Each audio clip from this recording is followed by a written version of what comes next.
লেগে যাবে। 2 দশকের পর একক লড়াইয়ে কংগ্রেস, শিলিগুড়িতে নতুন সমীকরণের বাজি তরুণ মুখ অলোক ধারা।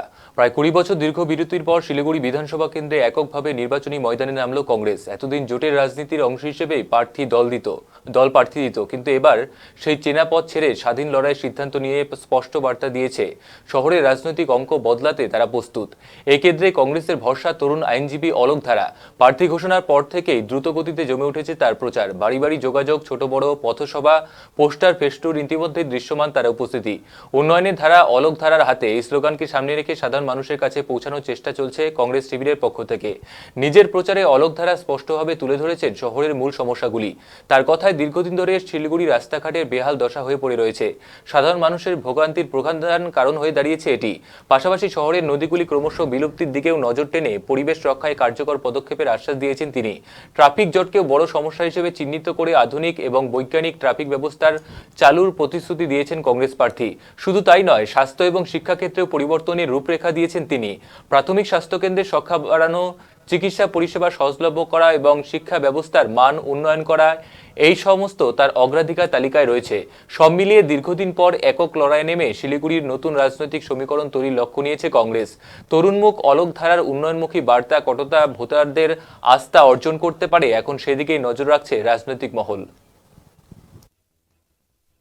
আপনারা দেখছেন ডিজিটাল বাংলা, আমি আপনাদের সাথে সৃজা সরকার। সামনে নির্বাচন এবং নির্বাচনে প্রত্যেকটি দলের প্রার্থীর নাম কিন্তু ঘোষণা হয়ে গিয়েছে। দার্জিলিং জেলা কংগ্রেসের মনোনীত প্রার্থী অলোক ধারা আমাদের সাথে উপস্থিত হয়েছে। আমরা তার সাথে কথা বলবো, তার সম্পর্কে আমরা জানবো। প্রথমেই দাদা, থ্যাংক ইউ এবং ধন্যবাদ একটু সময় দেওয়ার জন্য। না অবশ্যই, আপনাদেরকেও ধন্যবাদ, আপনারা আসছেন, এটা সুযোগ দিয়েছেন বলার। দাদা, একটু তোমার সম্পর্কে বলো।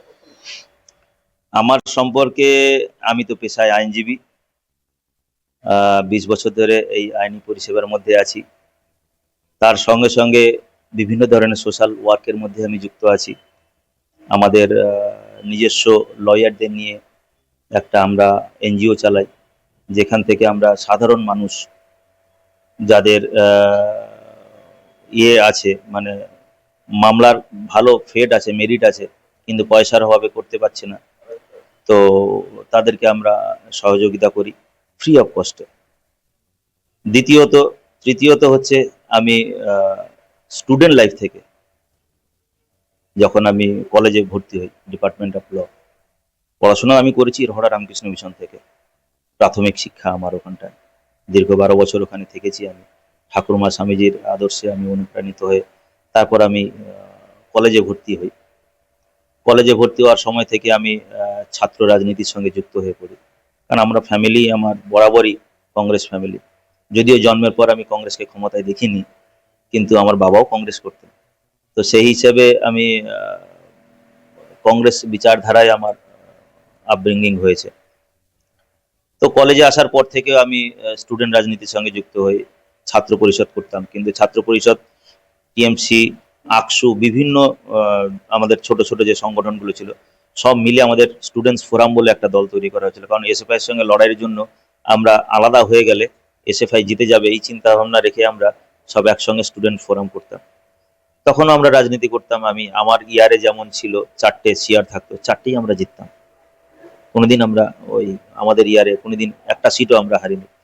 তারপর যখন আমি কোর্টে জয়েন করি 2006 সাল থেকে, তখন থেকে আমাদের যে কংগ্রেস লয়ার সেল আছে, লিগাল সেল আছে, সেখানকার মেম্বার হই। সেখান থেকে আমি সিআর হই, এক্সিকিউটিভ কমিটির মেম্বার হই। তারপর আমি 3বার অ্যাসিস্ট্যান্ট সেক্রেটারি হই। তারপর আমি লাস্ট 3 ইয়ার্স সেক্রেটারি ছিলাম, আমি বিপুল ভোটে জয়লাভ করে, এবং মানুষের সেবা করার সুযোগ পেয়েছি। In a way, being a politician, মানুষের সেবা করছি, কাজ করছি সাধারণ মানুষের জন্য।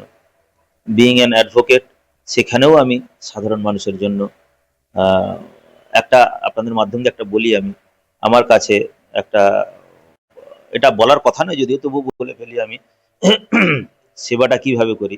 সিম্পল, আমার কাছে যত এমআর কেস থাকে, এটা আপনাদের মাধ্যম দিয়ে অনেক মহিলার কাছেও পৌঁছাবে। এমআর কেস, মেনটেনেন্স কেস যেগুলো থাকে, সেই কেসে কিন্তু আমি মহিলা থেকে কোনো ফিজ নিই না। কেন নেই না, তার কারণটা হচ্ছে ওনারা আসে মেনটেনেন্স চাওয়ার জন্য কোর্টের কাছে। তো ওদের কাছ থেকে ফিজ নেওয়াটা আমি মনে করি যে উচিত নয়, যার জন্য আমার চেম্বারের কোনো জুনিয়রও রেগুলার যে হাজিরাও পর্যন্ত দিতে আসে, সেই ফিজটুকু মানে কেউ নেয় না আর কি। ইনে ওয়ে এটাকেও আমি মনে করি যে সোসাইটির জন্য কাজ করা। আর বাকি তো সব আছেই। আর বিভিন্ন জায়গায় আছে, সংস্থা আছে যেগুলো আহ, যারা আর্থিকভাবে দুর্বল, সেগুলোকে আমি ফ্রি অফ কস্টে তাদের মামলা করে দিই।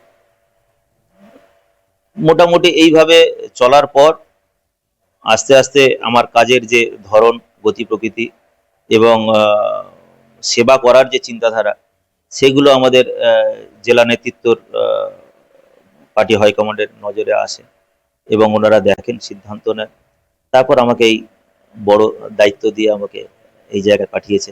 বর্তমানে আমি এখন আমাদের জেলা কংগ্রেসের ভাইস প্রেসিডেন্ট আছি। তো দায়িত্বটা কঠিন চ্যালেঞ্জ, কিন্তু এই চ্যালেঞ্জটা নিয়েছি, দায়িত্ব দলের দায়িত্ব মাথা পেতে নিয়েছি এবং সেই হিসাবে আমি লড়াইয়ের ময়দানে নামছি। আমরা এতক্ষণ পর্যন্ত কথা বললাম দার্জিলিং জেলা কংগ্রেসের মনোনীত প্রার্থী অলোক ধারার সাথে। আমরা সমস্ত কিছু আপনাদের সামনে তুলে ধরলাম। আমরা আবারও যুক্ত হব বিধানসভা নির্বাচনে বিভিন্ন আপডেটের সঙ্গে। ততক্ষণ পর্যন্ত চোখ রাখুন ডিজিটাল বাংলার পর্দায়। ক্যামেরা ঋত্বিক ভট্টাচার্যের সাথে আমি সৃজা সরকার, শহর শিলিগুড়ি। নমস্কার। হাত চিহ্নের মাঝখানে